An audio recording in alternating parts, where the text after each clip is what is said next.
Courses around Sacramento County have had a rough start to the new year because of all this rain. The muddy ground, of course, has slowed business for many. We go to CBS 13's Angela Musalem. She's live in Elk Grove, where one golf course is getting ready for another round of rain after it flooded. Angela? Yeah, well, Sam, Christina, the golf course is shut down today. The manager tells me with the high winds and saturated ground, he's not taking any risk with having trees topple over golfers. He did tell me that today was the first day in over a week where his employees were actually able to walk on the golf course. This is after it flooded last week.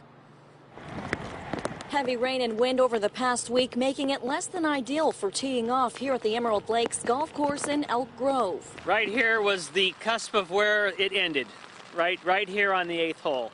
From the 8th hole all the way back to the end of the golf course, we were 9 feet underwater. 7 out of 9 holes around the golf course sitting underwater. We still have 2 holes that are partially underwater. Gilbert Urbano manages the golf course and says shutting down wasn't an option. They tried to make ends meet by allowing golfers to use a small area that wasn't flooded. The past week, a 70% hit to the golf course. Although the golf course did close down Wednesday ahead of the upcoming storm. Our north course suffered a few trees that came down. The storm also wreaked havoc to the east along the Rancho Murrieta golf course. It didn't go underwater, but there was enough damage to shut the course down for a few days. Our south course, we had one of our lakes fill up quite a bit. We had to close those. They're still closed right now. Bill Armstrong, general manager, says the golf course hasn't quite recovered from the storm damage.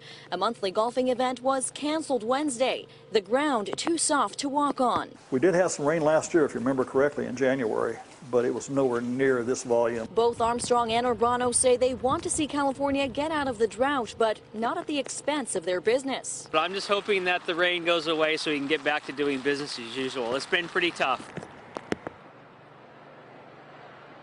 And both Armstrong and Urbano tell me business will not get back to normal until everything dries out. They say they're just crossing their fingers this storm doesn't cause any more damage. Too much of a good thing at the golf courses locally. Thank you very much for that, Angela. Sacramento County has now